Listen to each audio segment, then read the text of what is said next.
Welcome to the final 3 episodes of The Milkman of St. Gaffs. Thank you to all of those who made it all the way to the end with me. And a very special thank you to patrons. This wouldn't have been possible without you. Many of you have been with me for quite some time now, and that really means a lot to me. I'd also like to thank everyone at Rusty Quill for their support. It's been a pleasure working with you, especially Callum and Tom. If you have enjoyed the show, consider making a donation on Ko-fi. Just look up Ko-fi, K-O-F-I, and Howie Milkman. Patreon is still there if you want to get a Department of Lactic Affairs mug, etc. And on that note, here's a shout out to the new patrons.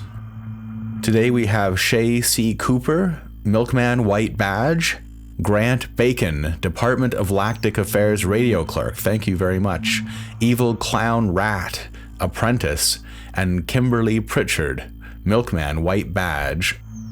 Thank you very much for supporting the show, and thank you very much for listening.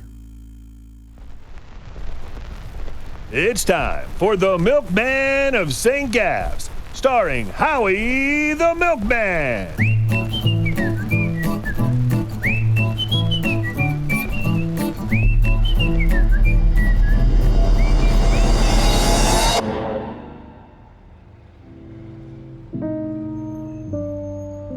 I was pretty preoccupied at work for a while after, thinking about all that stuff with my mother. I guess I felt pretty proud of myself in a way for showing such superhuman restraint, but still, it felt weird because I knew that from that time on, even though she didn't live all that far from me, I knew I'd never see her again. Today, I was doing my rounds in the gloomy, early winter mist. It was the same old town that it had always been, the same old laneways, the same old chimneys, the same slightly sour smell. But somehow, I felt lately like I'd just woken up for the first time, and like I was seeing it all for the first time. And what was it that I saw? A dreary neighborhood in a town where most of the men were off fighting somewhere, and I was here trying to build a life as a milkman with a girl who thought well of me.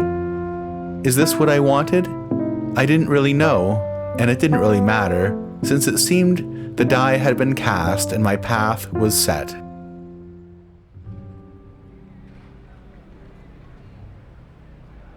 After work, I was feeling a bit restless, so instead of going home, I wandered down to the banks of the River Kirsten and watched as it tried its best to flush all that filth and sludge out to sea. The trees were bare, and even though it wasn't so cold out, it was damp, and the wet was going right through my clothes.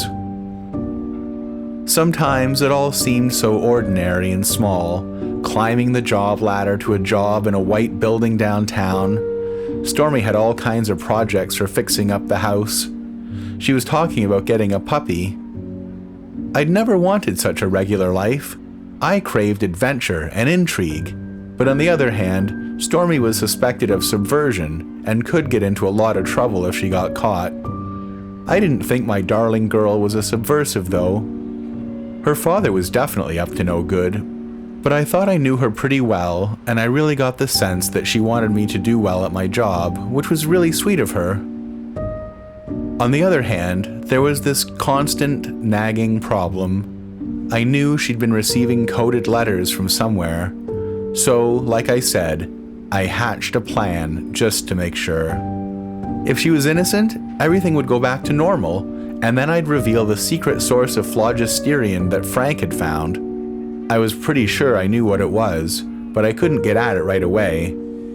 I was afraid Stan would do something to Stormy if I left Ming's bite without proving she was innocent. He really seemed to have it out for her for some reason or other.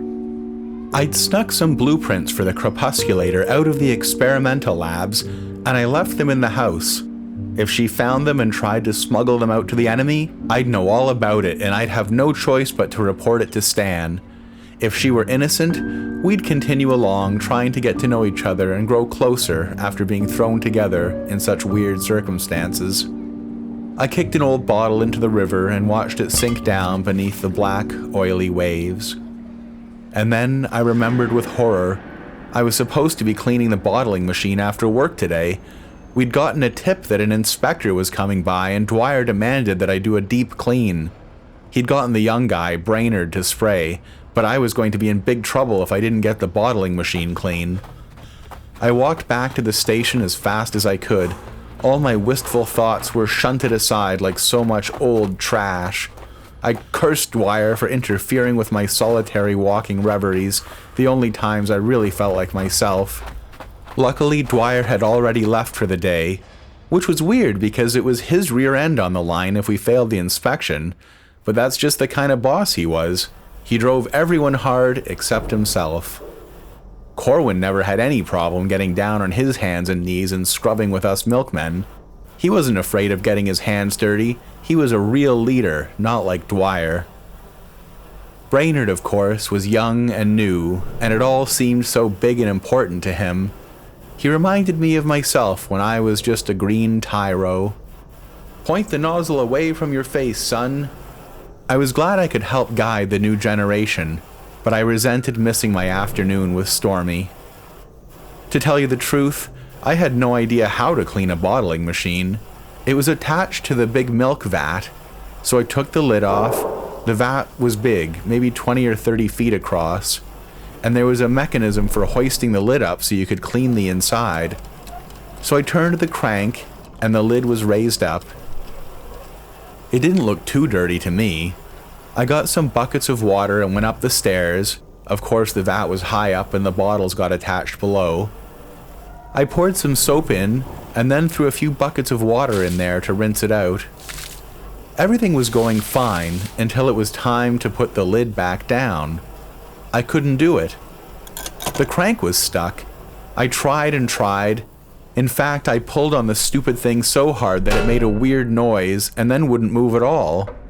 I couldn't show any weakness in front of Brainerd, so I just walked off like everything was fine. I tripped on the stupid bucket I'd left there, but I don't think the kids saw. I walked out into the afternoon light with Brainerd, who was done spraying and cleaning out the milk hole, which was particularly dirty in this station for some reason. Brainerd was yawning. "That was a good day today, kiddo. You keep up that pace and you'll have a red badge before you know it." "Thanks, I don't know why I'm so tired." And I noticed then that he had pretty dark circles under his eyes for such a youngster. "Listen, Brainerd, you have to take this job one day at a time. Believe me, I know what it's like to just throw yourself into it and burn the candle at every end. But if you don't take a bit of time for yourself now and then, you're going to sleep in one day by accident and Dwyer will be really mad. Take it from one who knows. Don't push yourself too hard." "Thanks, Howie." I was feeling pretty important just then, and that feeling only intensified when a big black car with a department logo on the side pulled up. "Get in, Mr. Coxwell," the driver said. And so there I was, watching the world go by out the window of the car, all the way to the experimental labs. The guy escorted me to Stan's office. Not all the way. I had to climb the ladder myself. "Howie, any updates about what we spoke about last time?" "You mean about how Dwyer never cleans out his milk hole?" No, Howie. I already scheduled an inspection as I told you last time. I mean about the phlogisterian and about Stormy." "I really don't think we have anything to worry about with Stormy, really. I think it was all just a big misunderstanding." "I wish I could be as sanguine as you, Howie. But as you know, the crepusculator is still not working. Whoever interfered with it seems to have known exactly what they were doing." "Oh, I don't think so." "And the blueprints are missing as well." "Oh, well, I'm sure they'll turn up soon." I realized that I probably shouldn't have said that, so I quickly changed the subject. "I do have a few ideas about where Frank might have found the phlogisterian. I might have to take a few days off, though, to find it." "Why don't you just tell me your thoughts and we'll send someone to investigate?" "Well, sir, with all due respect, us Seekers, we do things our own way. I don't think any regular milkman would be able to find this stuff if it's where I think it is." He shifted around in his seat. "Fine, Howie, but make it quick. We know that the enemy is planning an offensive and we want to be ready. You have 3 days and then you will tell me." "Yes, sir." I definitely didn't know if I could pull everything together in the next 3 days. Little did I know at the time how important these next few days would be, and how little sleep I'd get. Stan must have been pretty much reading my thoughts though. And another thing, Howie, how have you been sleeping? Oh, I never sleep all that well, sir. Part of being a seeker, I guess. I'm tormented by nightmares pretty much every night. I was about to tell him all the horrible dreams I always had about my dad, but he didn't really seem so interested. He told me something about how a lot of milkmen hadn't been sleeping well, but I was sort of tuned out thinking about the blueprints and the nightmares from last night. On the way home, in the car, I daydreamed of walking in the dawn with Stormy along the banks of the broad, majestic Kirsten. All these memories came back to me, walking hand in hand with my parents at the fair that I'd never been to, and those memories sort of attached themselves to the hope I had for me and Stormy. Maybe one day, walking with a little Howie and buying him some cotton candy. I looked out the window. The whole city seemed to slow down in the evening light. I felt like everything was revolving around me just for a second, like time wasn't really there anymore. It was a bit of a premonition that I didn't catch at the time. All my future and all my hopes for the future seemed to be still and quiet and right there in front of me. I got home and I was still filled with that solemn, still moment that I could never explain to Stormy, no matter how much I wanted to. Howie, are you okay? Sure, just a long day at work, inspection tomorrow and everything. I think I found some of your work papers in my drawer. Blueprints? Thank goodness, I smiled. I was right. She was totally innocent. Howie? Yes, I just put them in there for safekeeping. I don't really want you getting into my underwear drawer, okay? And it's not a good place for your papers. I'll bring them back tomorrow. Are you sure you're okay? Definitely. Hey, Stormy, do you remember your last dream? No, it's weird. We were talking about that at work today. Everyone seems really tired and no one remembers dreaming at all for the past few weeks. We're all making little mistakes. And it was sort of foreshadowing because just then I smelled smoke. She'd burned our dinner. I tried not to make her feel bad about it, but it was really inedible. Is it horrible? No, I'm just not that hungry. You could try cooking sometime too. I do have a job as well, I actually forgot. I have to go see Father Abraxas about something.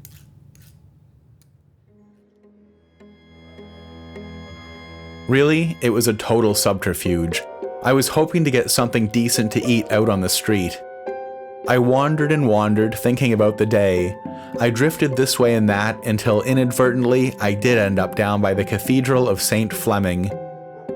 I was just finishing up my spicy salami sandwich on the steps, and I was starting to shiver when who should come walking out of the darkened church but Father Abraxas.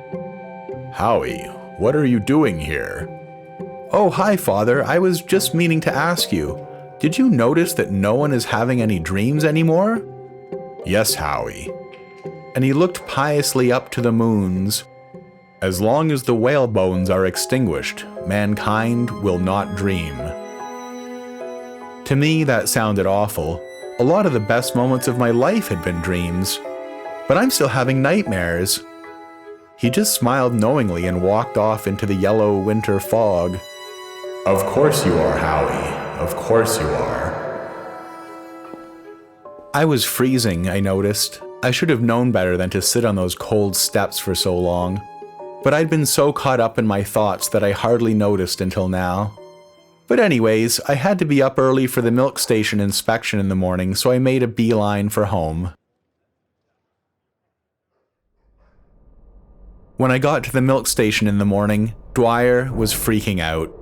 I had to be in extra early as some sort of punishment for my sins, so it was just me and him in there. I didn't know why he was so upset since me and Brainerd had cleaned everything up really well. God damn you, Howie! What did you tell Stan? This inspection is your fault, I know it! No way, sir. And why is this goddamn lid still open? Oh, Brainerd broke the crank handle and I couldn't get it back down, but it's clean inside. By the whaler, Howie, one of these days. But anyways, by this point the trucks had come in and the vat was filled with milk. Dwyer was huffing and puffing, pulling on the chain that was connected to the lid, but he wasn't making any progress at all. "Damn you, Howie, get up here and help me." I started up the ladder when something totally unexpected happened. Dwyer took a step back, and then, like it was all happening really slowly, he tripped on the bucket I'd forgotten up there, and he fell over the railing and right into the vat of milk. But as a stroke of uncanny luck, he must have pulled something just the right way on the way in, because the lid to the vat finally closed on top of him. Unluckily for Mr. Dwyer, a bunch of things all happened at once right then. I tried to get the lid back off so I could maybe save him, but I couldn't. I heard some splashing and gurgling, and just then Brainerd and the inspector walked in together. The gurgling was mostly subsided. "What's that noise?" "Oh, probably just my stomach. I had a leftover salami sandwich for breakfast." There was a bit more thrashing from inside. Obviously, I wasn't going to ruin the inspection by saying that Dwyer was probably drowning in the milk vat, so I flipped the switch on the bottling machine just as the inspector started looking around. The machine made enough noise to cover up whatever was going on inside the vat, and I climbed back down the ladder. "And where is Milkman Dwyer?" "I'm not sure. He told us to be here bright and early. We cleaned everything, so everything should be in order." "Very strange. I've never known a milk station manager to be absent for an inspection." I didn't want to get Dwyer in trouble, so I covered for him as best I could. "Dwyer was here late last night scrubbing. He's probably just tired, but he has complete confidence in me and my colleague here." "I see." "He wanted me to show Brainerd how to bottle milk." And so, with the watchful eye of the inspector on our back, I showed Brainerd the ropes I'd never learned. It seemed pretty obvious, I guess. Put the bottles on the machine as they spun around and filled up with milk, and to my great relief the milk was all coming out white, so Dwyer at least wasn't bleeding in there. Probably nobody would notice anyways.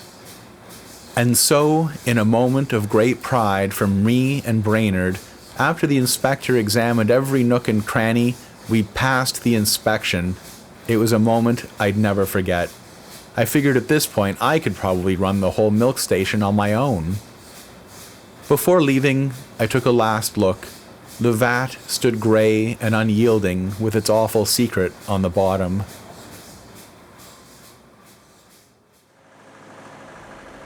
I got in my truck and made my rounds. It was just another day with a few arguments about payments and a couple of complaints about walking on flowers, but nothing out of the ordinary. One woman said something green was floating in her milk, but I didn't see anything. Then, I was nearly back at the station, and there I saw a gaggle of police standing about. There was an ambulance. Even in the distance I could see the corpulent shape of Dwyer under the sheet. It was all so familiar. I remembered Old Man Billings, but this time at least it really wasn't my fault. I stopped the truck. I knew already that this was a turning point in my life, and I thought I might be able to slink away into the noonday gloom, but one of the milkmen spotted me. "It's Howie, there he is!" I never did find out how they figured out there was a dead man in the vat of milk, and I really didn't know how they figured out that it was my fault, even though it really wasn't my fault. I did a U-turn and gunned the engine. Driving back, I got a few blocks before seeing a milk truck following. I realized I had to go around. I turned down an alley, stopped the truck at an angle, got out, and ran. The other milk truck turned around and crashed right into mine, since it was totally blocking the way. I ran back towards home, sometimes running, sometimes creeping and watching around the corners. It was really stressful, but my milkman training propelled me along. When I got close to home though, I peeked around the corner, and sure enough, there were DOLA agents standing outside. I didn't know if Stormy was home, but I saw an agent coming out the front door. He spoke to the others, but I couldn't hear what they were saying. A cold sweat broke out on my forehead when I realized that if they'd found the blueprints, it would mean that they were going through my girl's underwear drawer. Stormy would be completely grossed out. But there was nothing I could do. There was really only one option for me. If I was going to clear my name and redeem myself, I would have to find the phlogisterian. I made my way as best I could downtown. I had no idea there were so many milkmen and DOLA agents and police in Mingsbite. One of them spotted me, but I instantly knew what to do. "Hey, stop!" "What? Howie Coxwell?" "No, I think I saw him run down there. You go that way and I'll cut him off around the corner." "Okay." A lot of these milkmen were pretty dumb, to tell you the truth. I kept zigzagging across town, danger under every footstep. I knew I couldn't wait around. The milkmen were everywhere. Whenever I crossed a street, as soon as I stepped off the sidewalk, I felt like I was falling into an abyss until I got to the next curb. I tried to dodge it, but ended right up in the old barber's shop. Whether I liked it or not, there I was, and I couldn't get out of that chair. The old barber, with his running pustules, got out his razor.